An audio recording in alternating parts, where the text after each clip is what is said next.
जिसमें हमें देखना है कुछ नई प्रॉपर्टीज़ ऑफ द CSS, यानी CSS की कुछ नई प्रॉपर्टीज जिसमें हमारे पास अलाइनमेंट आएगा और अलाइनमेंट की वैल्यूज़ जो है लेफ़्ट राइट सेंटर वगैरह और जो भी इसके अंदर वैल्यूज़ है आज हम उनको देखेंगे। और उसके बाद हमें पढ़ना है pseudo classes which are very new to you, pseudo classes, तो उनको भी आज इसी क्लास के अंदर देखा जाएगा। तो लेट अस स्टार्ट। यहाँ पे करते हैं विजुअल स्टूडियो को ओपन और यहाँ पे जो कल वाली कोडिंग थी, जो कल वाली क्लास थी, वो यहाँ पे कर देते हैं मेरे ख्याल से इरेज।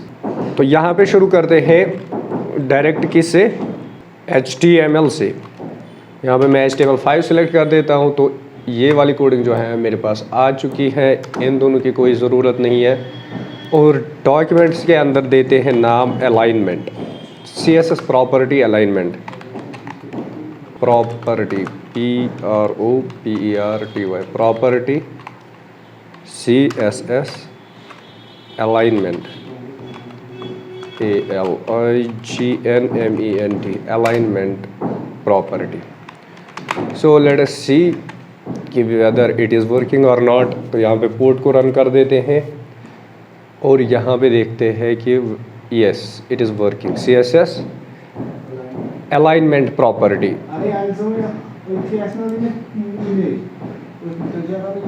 आइकन, हाँ ICO। देन यहाँ पे आते हैं और यहाँ पे हम कुछ चीज़ें नहीं करते हैं, जिनमें सबसे पहले हमारे पास है अलाइनमेंट। तो अलाइनमेंट में हम क्या करेंगे, बॉडी के अंदर आ जाएंगे and we will make a like a due. तो सबसे पहले यहाँ पे एक ड्यू बनाते हैं और उस ड्यू के साथ ही काम करेंगे। तो ड्यू के अंदर हम यहाँ पे एक P टैग यूज़ करेंगे और इसमें लिखेंगे this is a simple paragraph, PRAGRAPH। So let us save it and let us see. So this is our paragraph. And अब क्या करते हैं हम, अब अलाइनमेंट की तरफ आते हैं।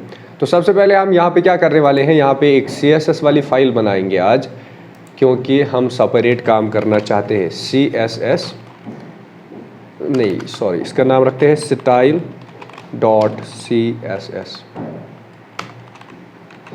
Is it okay? यस। तो इसको सेव कर दिया हमने और ये भी वेब फोल्डर के अंदर ही है। अगर आप इसको देखना चाहते हो तो आप फाइल मैनेजर के अंदर आ जाओगे, then this PC and then local disk E, और लोकल डिस्क E के अंदर ही हमारे पास एक फ़ोल्डर है वेब। तो यहाँ पे आपको मिल जाएगा स्टाइल भी और इंडेक्स भी। तो यहाँ पे हम और एक नया फ़ोल्डर बनाते हैं और इसी के अंदर जो है अपने इस स्टाइल शीट को डाल देते हैं। Why? Because CSS should be in the CSS folder. यहाँ पे इस वाले का नाम हम कर देते हैं CSS। ठीक, तो ये आ गया। इंडेक्स तो IC रहने दो, CSS एंड इमेजेस।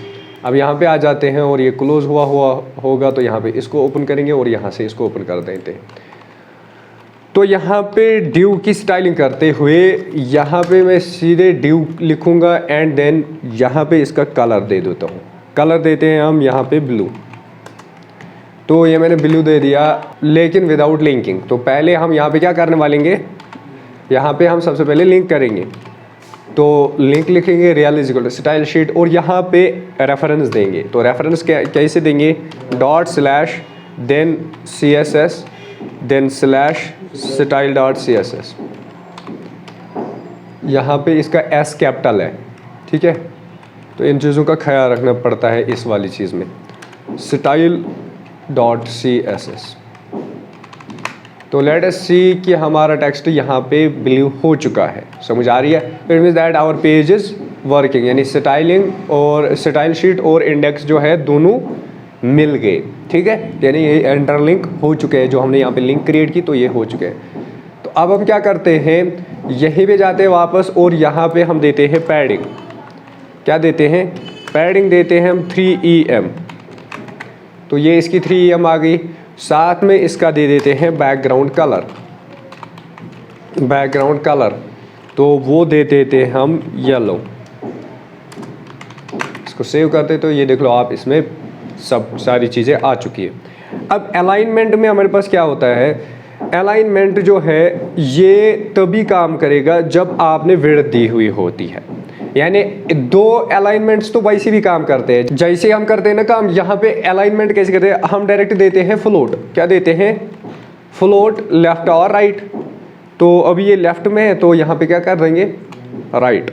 जैसे मैंने इसको राइट किया तो आप देखो राइट साइड में आ गया कि नहीं आ गया।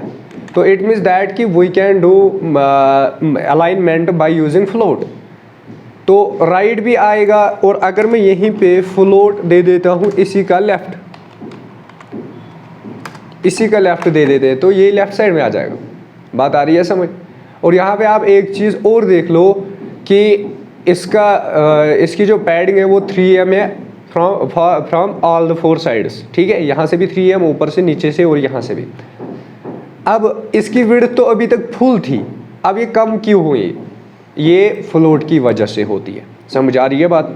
तो ये उतना ही मतलब उतनी ही क्या लेता है विड्थ जितनी इसको ज़रूरत है। अब क्या करते हैं, अगर हम यहाँ पे आते हैं किसके अंदर, HTML के अंदर, और यहाँ पे हम लिखते हैं कोई भी टेक्स्ट, जैसे कि लॉरम इप्सम, तो यहाँ तक हो गया। आप देखो, आप जैसे मैंने टेक्स्ट ज़्यादा लिखा तो आप देखो ये बराबर पूरी लाइन के अंदर आ चुका है। समझ आ रही है बात। अब हमें यहाँ पे 2 चीज़ें तो हमने कर ली है, तीसरी चीज़ जो सबसे इम्पोर्टेंट है दैट इज़ इसको सेंटर करना। लेफ्ट राइट तो हमें आता है फ्लोट से, लेकिन सेंटर हमारे पास फ्लोट का है ही नहीं। अगर आप यहाँ पे फ्लोट करते हो सेंटर तो ये होगा ही नहीं। और इसमें इस वक्त जो टेक्स्ट भी ज़्यादा है, तो let me erase this thing, यहाँ से यहाँ तक हम इसको अभी के लिए उठा देंगे। तो अभी देखो राइट में फ्लोट है कि नहीं। अब हम क्या करते हैं, यहाँ पे फ्लोट लिखते हैं हम सेंटर, ये जबकि ये है ही नहीं, देखो फिर ऑप्शन ही नहीं आ रहा। समझ आ रही है बात। तो अब मैंने लिखा लेकिन ये सेंटर नहीं होगा, ये किस साइड में आ गया, क्यों, क्योंकि इसमें ऑलरेडी फ्लोट राइट है ऊपर, तो ये इसको ले ही नहीं रहा है, ये गलत है। समझ आ रही है। तो ये इसको रीड कर रहा है, ये तो है ही नहीं प्रॉपर्टी कोई, यानी फ्लोट का वैल्यू सेंटर है ही नहीं, तो ये इसको समझ ही नहीं रहा है कुछ, तो दैट्स वाई अब ये इस तरफ जा रहा है। अब आप देखो कि सेंटर अलाइनमेंट हम कैसे करते हैं। उसके लिए हम क्या करते हैं, 2 चीज़ें हमें उसके लिए ज़रूरी है। सबसे पहले आती है विड्थ, तो इसमें हमें विड्थ देते हैं। विड्थ अगर हम यहाँ पे 30 px दे देते हैं इसको, या हम देते हैं 300 px, तो इसको सेव कर देते हैं। तो आप देखो इतना आ रहा है और लेफ्ट साइड से आ रहा है। जैसे ही यहाँ पे और एक प्रॉपर्टी मैं यूज़ करूँगा, मार्जिन, क्या यूज़ करेंगे, खाली मार्जिन। मार्जिन हम यूज़ करेंगे ऑटो, क्या करेंगे, ऑटो। जैसे हम ये ऑटो करेंगे आप देखो बिल्कुल ये सेंटर में आ चुका है। अब अगर यहाँ पे आप कुछ टेक्स्ट लिखते हो तो ये इससे भी कोई फ़र्क नहीं पड़ेगा। जैसे कि यहाँ पे आपने लिखा है this is a paragraph and center aligned, ठीक। तो यहाँ पे देखो आप, ये बराबर वही सेंटर पे है। तो जितना मैं टेक्स्ट बढ़ाऊंगा ना, ये दोनों तरफ से बढ़ेगा। बात आ रही है समझ के नहीं। तो ये अलाइनमेंट कब तक काम करता है। अब यहाँ पे आपके जहन में क्वेश्चन होना चाहिए कि यहाँ पे हमने विड्थ दी है 300 px, इसको छोड़ के अगर हम परसेंट में दे देते हैं, जैसे कि 30%, क्या देते हैं आप, 30%, तो आप देखो इस पर कोई फ़र्क नहीं पड़ रहा है। अब अगर मैं यहाँ पे कर रहा हूँ, यानी यहाँ पे कर देते हैं 90%, तो आप देखो इसमें कोई फ़र्क पड़ रहा है, हाँ, यानी ये पूरा हो रहा है 90 और यहाँ से 5 छोड़ रहा है, यहाँ से 5 छोड़ रहा है, और अभी भी ये सेंटर अलाइन ही है। सेंटर अलाइन है या नहीं है, ये है, बिकॉज आप देखो यहाँ से भी उतनी ही गैप है और इस साइड से भी इतनी ही गैप है। तो दैट इज़ 5 तो यही तो बोला मैंने, 90 इसके मार्जिन आएंगे, यानी विड्थ आएगी 90। वहाँ पे कितने बचे, 10, तो 5 इस साइड से छोड़ रहा है, 5 इस साइड से छोड़ रहा है, तो ये सेंटर अलाइन है। ये तभी तक काम करेगा जब आपकी विड्थ जो है यहाँ पे 99% होगी। क्या होगी, 99% जब तक आपकी विड्थ है तब तक ये सेंटर अलाइन में रहेगा। किस में रहेगा, ये देखो आप, ये इस साइड से भी इतना छोड़ सकता है, ठीक है, आता हुआ क्रॉस। तो जब तक आपकी परसेंटेज 99% तक विड्थ है तब तक ये सेंटर अलाइन ही है। क्या है, जैसे आप 100 कर दोगे तो इसका सेंटर अलाइन हट जाएगा, यानी ये फिर पूरा आ जाएगा फ्रॉम स्टार्टिंग टू एंड। ठीक है, बात आ रही है समझ? तो ये 99 तक वर्क करता है। अब आप यहाँ पे 50 लगा लो एंड देखो आप सेंटर में है कि नहीं है, बस आया समझ? तो this is how you can align the text. हमने यहाँ पे टेक्स्ट को अलाइन किया या किसी और चीज़ को अलाइन किया? हमने डिव को अलाइन किया। एक होता है टेक्स्ट को अलाइन करना, दैट इज दिस थिंग। अगर मैं यहाँ पे टेक्स्ट अलाइन सेंटर कर देता हूँ तो ये सेंटर हो जाएगा डायरेक्टली, टेक्स्ट अलाइन सेंटर। ये देख लो आप, ये मैंने टेक्स्ट अलाइन सेंटर किया, अब ये सेंटर में हो। समझ आ रही बात? टेक्स्ट अलाइन यहाँ पे लेफ्ट कर देते हैं, आ गया लेफ्ट में। टेक्स्ट अलाइन राइट कर दो तो ये राइट साइड में आएगा। समझ आ रही है बात? आया राइट साइड में। अब इसके पैडिंग है 3 EM, तो ये इसी वजह से इतना दूर आ रहा है। तो कहने का मकसद ये हुआ कि हमने पूरे डिव को ही मूव कराया एक जगह से दूसरी जगह। अब अगर आपको इनलाइन 3 डिव्स चाहिए इनलाइन, तो व्हाट यू विल डू, आप क्या करोगे? उनकी विड्थ फिक्स करोगे और फ्लोट दोगे। ठीक है, पहले को दोगे फ्लोट लेफ्ट, दूसरे को दोगे ये margin left, margin right, margin auto. आप यहाँ पे आप समझो, इजी है। इसी डिव को हम यहाँ पे कॉपी कर देते हैं। कितनी बार? 3 बार। अब आप देखो ये तीनों सेंटर में आ रहे कि नहीं आ रहे? अब यहाँ पे डिव के अंदर, इस वाले डिव के अंदर जो पी टैग है, अब इसकी स्टाइलिंग कर देते हैं। तो we need to make a class. हम यहाँ पे क्लास बनाएंगे पहले डिव का और इसको बोलेंगे डिव 1, और इस वाले का क्या रखेंगे? वेरी गुड, क्लास डिव 2, और इस वाले को यूज़ करेंगे क्लास डिव 3। ठीक है, तो अब एक एक करके इनको कॉल करते हैं। डिव 1 को हमने ये स्टाइलिंग कर दी, अब यही स्टाइलिंग आप सारी कॉपी करके यहाँ पे डाल दो डिव 2 के अंदर। ठीक, हाँ, तो यहाँ पे डॉट यूज़ करेंगे एंड ऊपर वाले के अंदर भी यहाँ पे डॉट यूज़ करेंगे।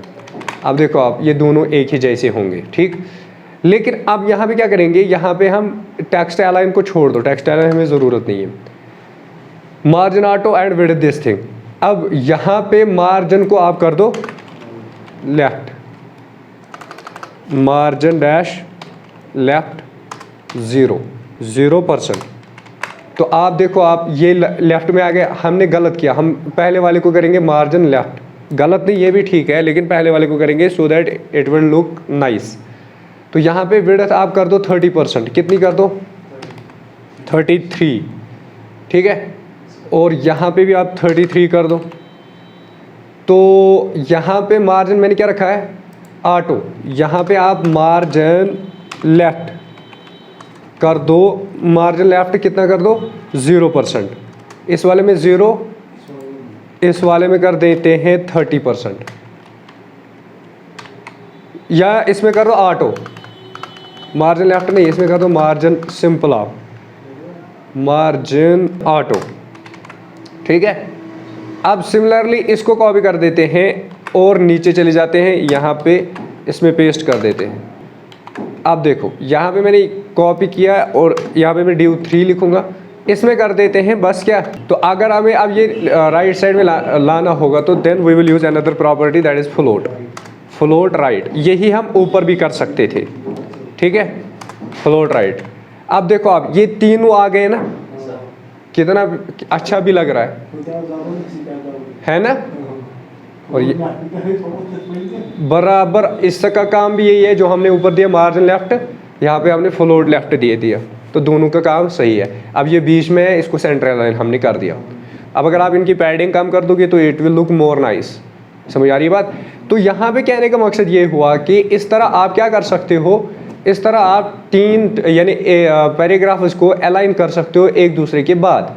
अब यहाँ पे आप पैडिंग एक बार ही ख़त्म कर दो। यहाँ पे आप पैडिंग कर दो बहुत ही कम, यहाँ यानी आप 10px कर दो। यहाँ पे हम कर देते हैं 10px और इसमें भी कर दो आप 10px और इस वाले में भी कर दो 10px। तो इसको सेव करते हैं। कहाँ पे गड़बड़ हुई है? यहाँ पे पैडिंग 10px 10px 10px। देखो अब है ना, बहुत बढ़िया। अब अगर आपको यहीं से वापस जाना है तो इसी तरह अगर आपको और 3 बनाने हैं तो व्हाट यू विल डू, आप 3 ड्यू फिर से कॉपी करेंगे और यहाँ पे पेस्ट कर देंगे। उसके बाद आता है टेक्स्ट अलाइन, जो मैंने अभी पढ़ाया था। अभी देखो आप इन सब के आप यहाँ पे देख लो, इन सब के सब में टेक्स्ट अलाइन स्टार्ट हो रहा है लेफ्ट से, और राइट साइड में हमारे पास थोड़ी सी गैप बची हुई है, आ रही है। तो हम क्या करेंगे, हम ऊपर एक मेन कॉल करेंगे ड्यू को, मेन कॉल यानी सबका एक साथ में होना चाहिए। ऑल ड्यूज जो है उनमें आप क्या कर दो, टेक्स्ट अलाइन कर दो राइट राइट राइट। अभी हम करेंगे राइट, या आप सेंटर भी कर सकते हो। टेक्स्ट अलाइन हो गए सबके एक ही साथ। अब यहाँ पे आपके पास और एक तरीका है, दैट इज आप यहाँ पे ड्यू देन पी, यानी ड्यू के अंदर जितने भी पी टैग्स है उनकी स्टाइलिंग आपका ये कर दो। पी टैग्स का हुआ कि नहीं हुआ, समझ आ रही है बात? अब यहाँ पे कलर करो, कलर आप यहाँ पे दे दो इसमें, जैसे कि वाइट। हो रहा है सबका कि नहीं हो रहा है? लेकिन ड्यू के अंदर जो पी है उनका हो रहा है, समझ आ रही है बात? अब अगर आपको इनको एक एक करके करना है तो then what you will use, आपको क्लास यूज़ करने होंगे, यानी ये ड्यू 6 ड्यू 5 ड्यू 4, समझ आ रही है बात? तो this is how you can change all the things at once. बात आ रही है समझ या नहीं? चलिए आगे। देन वी हैव इमेज को सेंटर करना। इमेज को सेंटर कैसे करेंगे?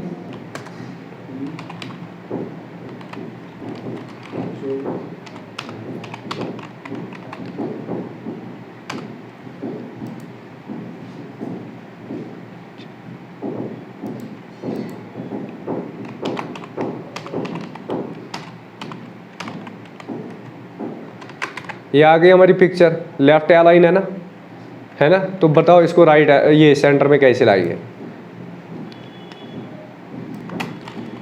यहाँ पे मैं पहले क्लास दे देता हूँ IMGG के नाम से, या IMG1 दे दो आप, ठीक?